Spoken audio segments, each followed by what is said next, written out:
Welcome everyone to another week of Ramban al HaParsha. This has been a particularly difficult week for our yeshiva, and so we'll learn today Le'ilu Nishmos David ben Yair Schwartz and Yakir Yamin ben Yoshua Hechster, both of whom were killed in Gaza 2 days ago. Let's also learn today is the Shloshim of Ari Yechiel ben Avram Ruvain, Ari Zenelman, another Kadosh of our yeshiva who was killed in Gaza. So let's learn Le'ilu Nishmos, all three of them, and hopefully the situation will change. Okay, it's a difficult week, but the Ramban is the Ramban, and amazing Rambans on this week's Parsha, and let's do at least some of them. So the Parsha begins with Moshe Rabbeinu complaining to HaKadosh Baruch Hu. HaKadosh Baruch Hu tells him, no, it's going to work. Go tell Bnei Yisrael, you're going to take them out of Mitzrayim. And that Parsha ends with the strange Pasuk. V'lo shameu el Moshe mikotze ruach ume'avodah kasha. Not just v'lo shamu el Moshe, but v'lo shamu el Moshe for the following reason. Mikotze ruach, it was hard to breathe, ume'avodah kasha, and there was very, very difficult work. What does this mean? So says the Ramban, it's a short Ramban, but it's very important. Mikotze ruach ume'avodah kasha. Lo ba'avur shelo ya'aminu ba'Hashem uvin v'yo. It's not that Bnei Yisrael didn't believe Moshe Rabbeinu, or they didn't believe the Shliach Hashem, who was the same as Moshe Rabbeinu. They did believe. Rather, rak shelo hitu ozen lidvarav mikotza ruach ke adam shetiktzar nafsho ba'amalo. It's a moment where it's not that they didn't believe him, they believed him, but it didn't matter. They were under such pressure. They were so overwhelmed by the work, they couldn't focus on it. V'lo yirtzeh lihiyot rega b'tzaro mida'ato. Right? You have a moment in your life where the pain seems so great. Somebody tells you, yeah, but in 48 hours, it's all going to be over. And you say, I can't make it another 48 hours. This is too painful for me. I give up right now. Sheyaviach lo achar kain. V'kotzer haruach hu pachadam shelo yahagem Paroh b'cherev. Okay, and they were scared that Paroh would kill him with a sword. Kasha amru shotrim el Moshe. Va'avodah kasha hu hadochak. That's just the pressure of the work. Shayu hanogsim atzim bohem. V'lo yitnum lishmoa davar v'lachshov bo. Right? They didn't get a chance to think. They didn't get a chance to reflect. Obviously, the rational feeling is that, okay, if it's going to be over in 24 hours or 48 hours or a week or whatever it is, I can make it that long. But when you don't have any privacy, and here again, I go back to Viktor Frankl. I know I mentioned him last week, and the Holocaust and being in Auschwitz. And he said, there's no privacy. There's no time to reflect, right? There's no ability to think rationally. And when you don't have those, you just give up.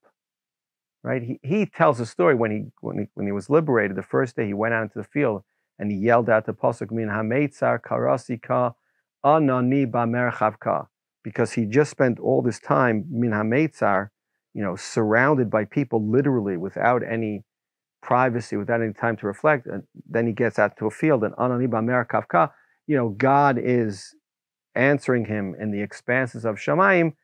I feel like you see a bit of that in this Ramban. The Ramban is saying they believed Moshe Rabbeinu, and yet it didn't matter. They believed that God would redeem them, but their pain and the pressure of being slaves was so great at that moment that they were unable to reflect on the fact. They were unable to assimilate the fact that Moshe was telling them that they were going to be saved. Again, they just felt this enormous pressure, and it was too much for them, and they were willing to just give up, as opposed to being saved at the end of some period of time.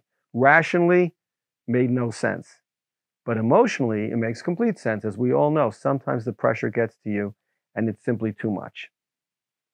Okay, now we come to a pasuk that matters, not in the context of the story of the Parsha, not necessarily for Yetzias Mitzrayim, but it is the most popular pasuk in the Torah.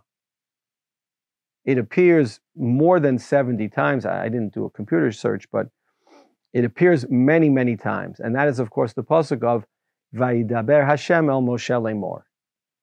And we ought to know what that Pasuk means, given that it's the most popular Pasuk in the Torah. So ask the Ramban, What is the Lemor? Vayidaber Hashem al Moshe, I understand. Hashem spoke to Moshe. Lemor, saying. What does that mean? So the Ramban first quotes Rashi and most Mefarshim, and I think most of us. Amru ha-Mefarshim, ki milat Lemor b'chol ha-Torah, Lemor li Yisrael. Right? HaKadosh Baruch Hu appeared to Moshe, and he told him, tell the following things, Lemor to Bnei Yisrael. Vahatam, sheyomar Hashem leMoshe emor li Yisrael dvarei eile, uvekan Lemor el Paroh. Right? So usually it's tell Bnei Yisrael. In this case, it's tell Paroh. Now, okay, that's the basic pshat. I think most of us have known that growing up, and most of us rely on that pshat. But listen to the Ramban. V'hakatuv she'omar emesh omar elai lemor einenu ba'al nachon b'ferush hazeh. The story at the end of Bereshis, or the middle of Bereshis, where God appears to Lavan at night, and he tells him, he shomer midaber miYakov mitova ad ra. Right? So when Lavan tells over that story, he says, V'Hashem amar elai emesh lemor, etc., etc. So it says the Ramban, Lemor there doesn't mean it. It doesn't make any sense if it means to repeat it over. V'chein b'mikomot rabot sheyichpo. In many, many places it doesn't make any sense because it's just a repetition. Vayidaber Hashem al Moshe Lemor, daber el b'nei Yisrael v'amarta alehem. Well, if you're going to say daber el b'nei Yisrael v'amarta alehem, why do you need Vayidaber Hashem al Moshe Lemor? V'chein vayomar Hashem al Moshe Lemor, daber el b'nei Yisrael v'amarta alehem. Similarly, vayomru el kol adat b'nei Yisrael Lemor, vayomru b'nei Yisrael al Moshe Lemor, hein gavanu. Right? When Moshe, when in Bamidbar, when b'nei Yisrael complained to Moshe and Aaron, and it says, vayomru b'nei Yisrael al Moshe Lemor, right? Hein gavanu avadnu kulanu avadnu. Says the Ramban. It doesn't make sense that that means they told Moshe saying, because they just said it. Or va'omar lechem ba'itahi lemor, ukiyotze be'elu rabim. He says there are many, many examples from which this pshat of to tell over what God said doesn't apply. V'chein b'seder hazeh vayom Hashem al Moshe ve'el Aaron lemor ki yidaber lechem Paroh lemor. So even in this pasuk, the first time it appears in the Torah, it doesn't make any sense. Because he specifically commands them to tell Paroh afterwards what he said. Einenu lemor la'acherim al nachon. It doesn't appear that lemor means to tell others. Now says the Ramban, and it's amazing.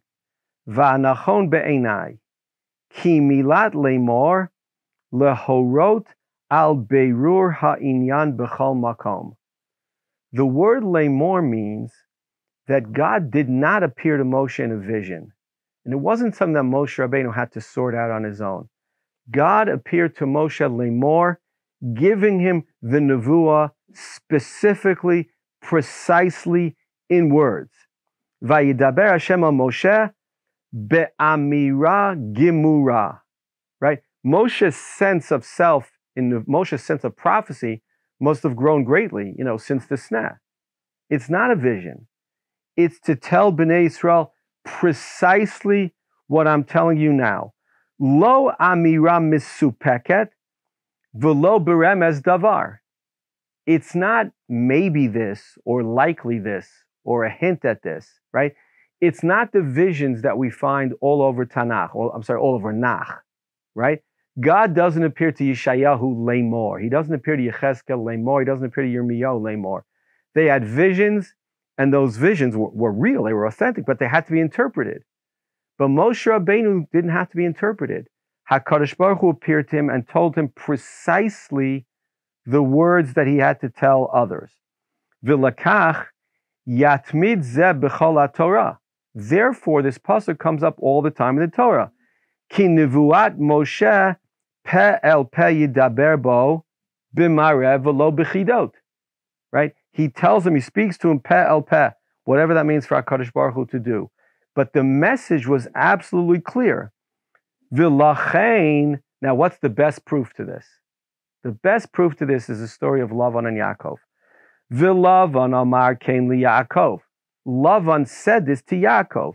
Emesh Amar Hashem Elai Lemor, Ba'amira Birura Shelo Azik Lachem. Right? Lavan planned to hurt Yaakov and maybe his children as well. Right? He chased after them. He caught them. Yesh le'el yadi la'asoti machem ra. Ve'elohei avichem emesh amar elai lemor. He shomer l'daber im Yaakov mitova ad ra. Ki lulei kain hayiti osei machem ra. Says Lavan, I wanted to hurt you, but God appeared to me. Now, if Lavan could have reinterpreted or misinterpreted the vision of God appearing to him, he would have. But he said, I have no choice. God didn't just appear to me. He appeared to me lemor. He appeared to me with an absolute clarity, which was necessary, because otherwise I would have done something bad to you. But God appeared to me and he said, do not do anything wrong to Yaakov and his children. And I have no choice but to listen. The word lemor in the Nevuah, says the Ramban, proves the point. It's that God communicated as clearly as I'm talking to you now. V'chein, vayomru b'nei Yisrael al Moshe ve'al Aaron lemor. When Bnei Yisrael came to complain to Moshe and Aaron, they complained with an absolute clarity of their message. Right? The words were clear, the message was clear, the circumstances were clear. That's what lemor means. Shahayu omrim lahem kain b'feirush. V'tzoakim lahem bigilui panim, ki hamakor libirur ha'inyan pa'am mukdam pa'am muchar k'mo omrim amor limnatzai. Okay, the circumstances where the word lemor comes up can sometimes be before, can sometimes be afterwards, because it's a modifier. But the fact of the matter is, says the Ramban, the word lemor doesn't mean to repeat to others.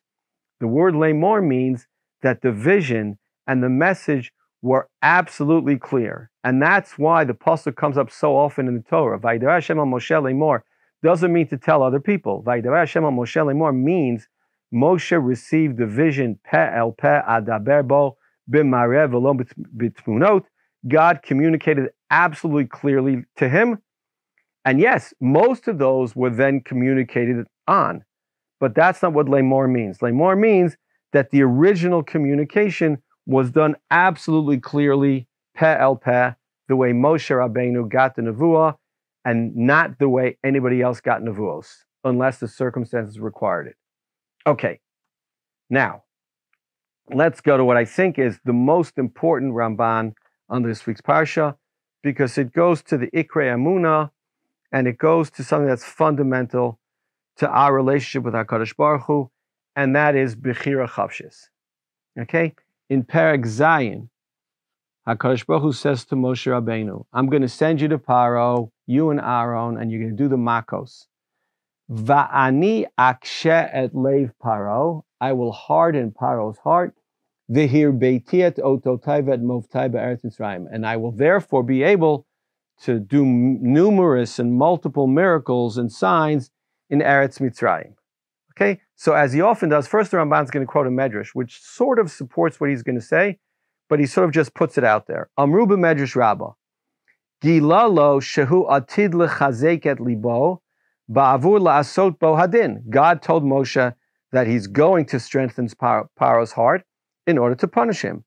Why? Tachat shehe'evidam ba'avodah kasha. Right? Because Paroh really made life miserable for the Jews.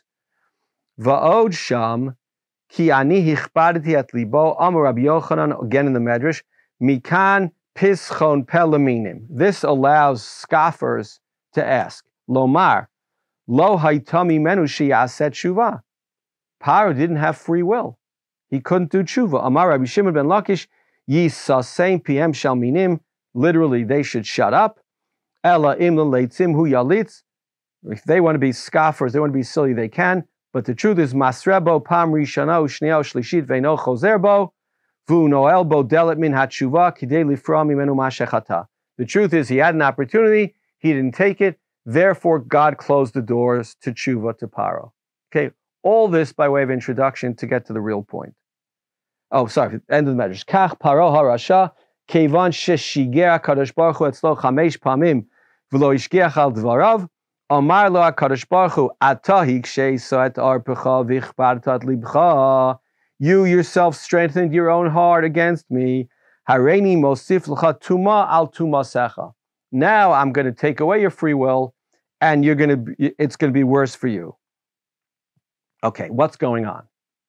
Says the Ramban, Hine pershu b'she'ela asher yish'alu hakol. And as I've pointed out before, I think the Ramban's lashon is very meduyak. When he says b'she'ela asher yish'alu hakol, he means it in two ways. He means this is a famous question. The Ibn Ezra dealt with it. The Rambam dealt with it. Rashi hints at it.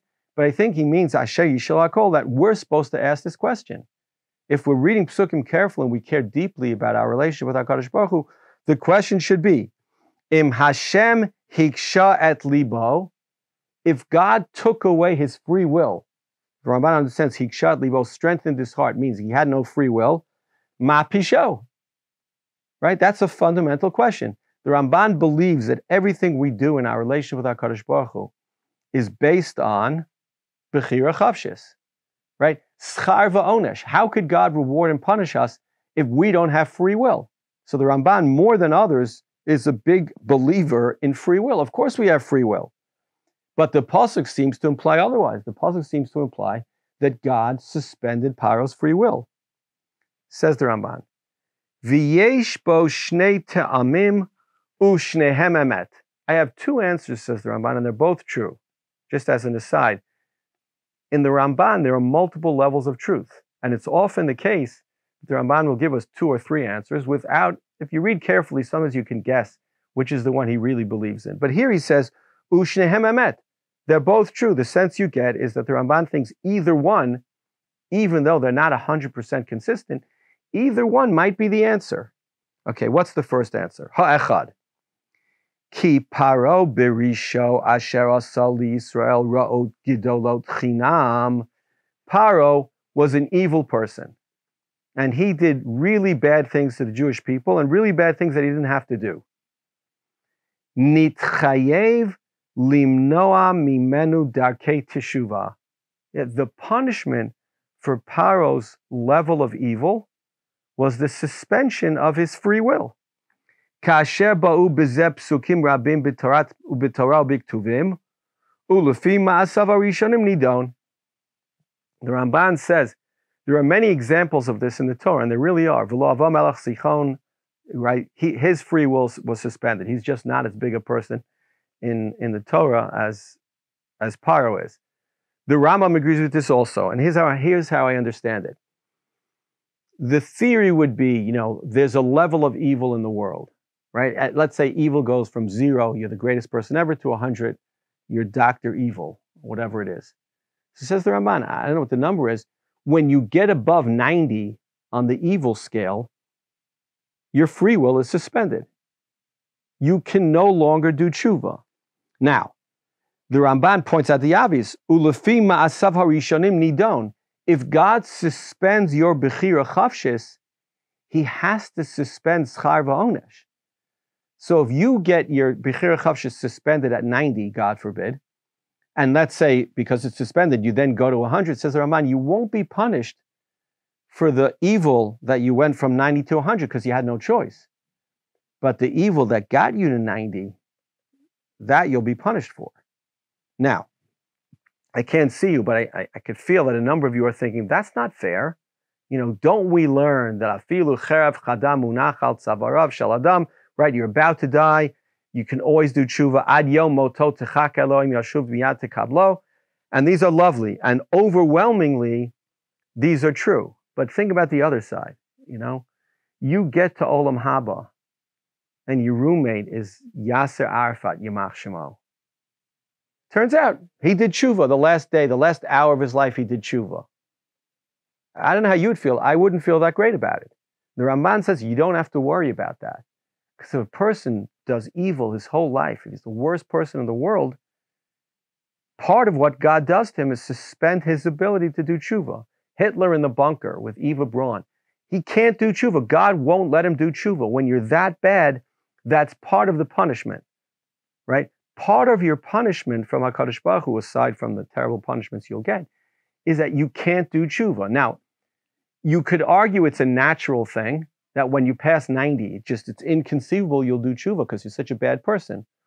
Or it could be that God literally suspends the tshuva, the ability to do tshuva. It sounds that way in the Psukim, even though I'm not 100% convinced. Okay, that's the first pshat of the Ramban. V'atam hasheni, second answer. Ki hayu chatzi hamakot alav b'pisho. Rashi mentions this also. The first 5 makos, God didn't suspend Paroh's free will. Ki lo ne'emar bohem rak vayechazak leiv Paroh, or vayachbeid Paroh et libo. Paroh did it himself. It's a fantastic diuk. When you look in the Psukim, the first 5, the lashon is Paroh did it himself. Hine lo ratzah l'shalcham. Now, what happened? Lo ratzah l'shalcham l'chvod Hashem. He didn't want to do it because HaKadosh Baruch Hu asked him to do it. Aval ka'asher gavra makot alav v'nilel lispol otam. But as the makos became more powerful and he had to, basically suffer them, rach libo. So his heart became softer. Vayal nimlach l'shalcham mikoved hamakot. And because he wanted the makos to stop, he was willing to send them.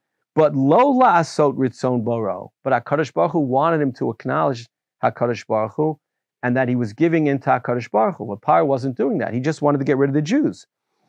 Va'az hiksha Hashem et rucho v'imetz et livavo l'man saper shemi b'chol haaretz. Then HaKadosh Baruch Hu intervened. So in the second answer, Paroh had free will for 5 possibilities. Right? The first 5 makos, he had free will. When he chose not to do that then, but through 6 through 10, he was willing to send the Jews, but it wasn't because of HaKadosh Baruch Hu. It wasn't because Paroh did tshuva. It's because he just wanted to get rid of the makos. Says HaKadosh Baruch Hu, no, I want you to send them for my purposes, and therefore, Kenyan shekato v'hit gadalti v'hit kadashti v'noadati le'nei goyim rabim. Right? HaKadosh Baruch Hu wants to be seen as great through Paroh, le'nei goyim rabim. Wait, so then why did he tell Moshe in advance that this was going to happen? He's telling Moshe because he knows this is what's going to happen, but it's not me doing it. Until Makkah 6, it's not me doing it, it's Paroh doing it.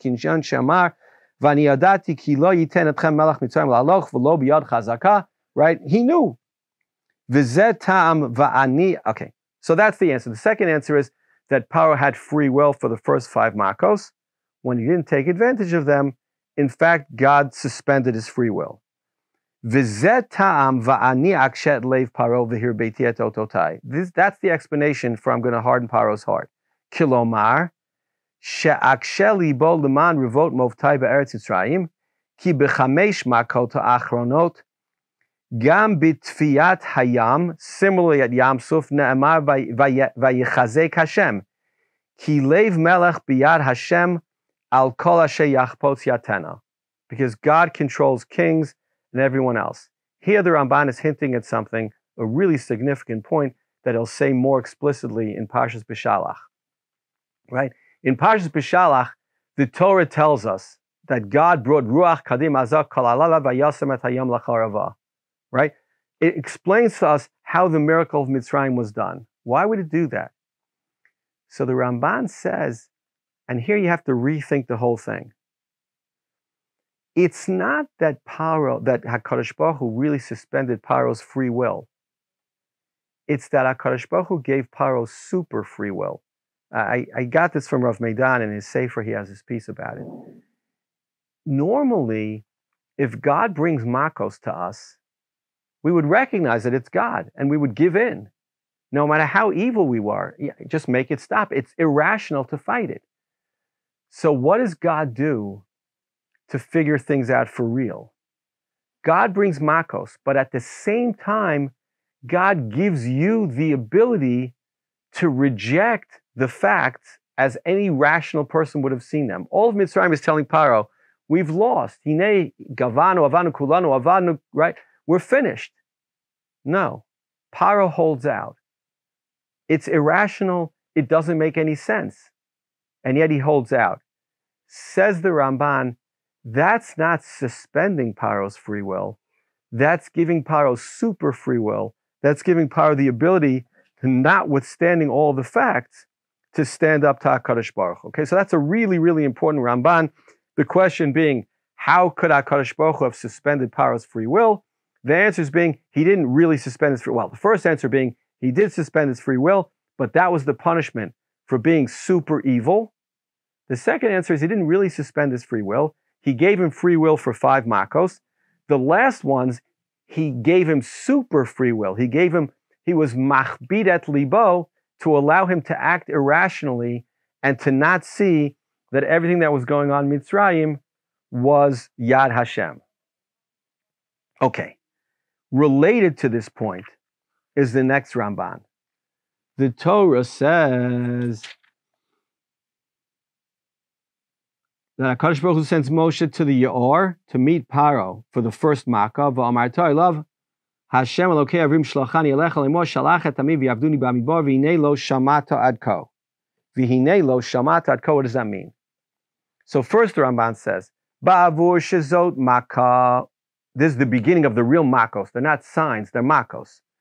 Umeata Yachel HaKoto. Now he's going to really start the Makos. Omar Lo Ki Risho Goreim Lo Lahavi Alav Onesh Shalosh Shamal Mitzvat Boro. Right? His nature is going to make it worse. He's going to bring upon himself more punishments because he hasn't listened to HaKadosh Baruch Hu. Vihine. Now, the Ramban wants to understand, one of the strange things about Yitzias Mitzrayim and the whole Yitzias Mitzrayim is that Moshe seems like the world's worst negotiator. Right? Paroh tells him, okay, fine, I changed my mind. And Moshe doesn't wait for a sign. He doesn't ask for any of the hostages to get out. He just stops the Makkah. And we, the readers, we think to ourselves, what's wrong with Moshe? Just tell Paroh, okay, all the Makos are going to stay until we're out of Mitzrayim, and then we'll let them go. Then I'll daven for you. But he doesn't do that. So the Ramban imagines something that I think we wouldn't otherwise see, and this will be the last point we make today. Vihine Paroh, lo haya omer lahem b'feirush shelo yishma v'lo yishlach. Right? Paroh doesn't reject God, and he doesn't say to Moshe, no. Rak b'pam harishon, shama lo yodati et Hashem v'gam et Yisrael lo ashalech. When Moshe comes originally, Paroh rejects God. But after that, he doesn't reject God. V'lo hayo go'er bahem. He doesn't yell at them. Rak shomea divrehem v'shotek. Says the Ramban, when you read the Pasukim carefully, Paroh doesn't really take a stand on God, on all the issues they're discussing it. Why? Ki yifached mehamakot me'et she'asu lefanav mofet hatanin u'bala matotam. Says the Ramban, Paroh was afraid. He saw really cool miracles and he was worried. Ach b'makot harishonot minaset achartumim lasot bahem kahem kulomar shehem masek shafim. It's true. At the beginning, he tries to get the chartumim, the magicians of Egypt, to match Moshe's skills. V'hinehu yoreh u'mitchazek. V'zetam vayechazak leiv Paroh. When the chartumim can do it, Paroh's belief becomes strengthened. When the chartumim can't do it, Paroh's belief starts to weaken. But either way, says the Ramban, from the beginning, Paroh basically recognized or was open to the possibility that HaKadosh Baruch Hu was doing this to him. And therefore, he had to strengthen his own heart, sort of, I can hold out, because he didn't want to give in. But that's where it starts. So says the Ramban, basically, Paroh didn't reject. If he had said to Moshe, I'm not sending you, get lost, so maybe the negotiations would have gone differently. But the Ramban says Paroh was pretty passive. He listened quietly. He didn't really react, except for the few psukim in which he does. And therefore, I would add to the Ramban, I think Moshe Rabbeinu gave him more leeway, because the sense was, maybe he's going to give in. And this is the last point I'll make, we recognize there's going to be 10 makos. And it's going to be a long slog. But maybe Moshe didn't know it would be 10. Each time Moshe thought, this is it. It's a little hard to know, and in some of the cases, it's hard to imagine, right? But in some of the cases, it's not. Okay, so we did a bunch of Rambans today. The main ones were Vaidara Hashem al Moshe Lemor, What does that Pasuk mean? It says the Ramban, it means that God spoke clearly, the message was delivered clearly. And the second one about Bechira Chavshis, how could God have suspended Paroh's Bechira Chavshis? That we saw two answers, and the whole discussion of the role of Bechira Chavshis and the role of Schar Va'onesh. I'll just add that again, as I mentioned then, if God suspends your Bechira Chavshis, if that's what happened, God has to suspend Schar Va'onesh. And he can only punish you for the evil you did up to then and not after. Okay, Yashkoch to everybody. Have a great week and a great Shabbos, and I'll see you next week.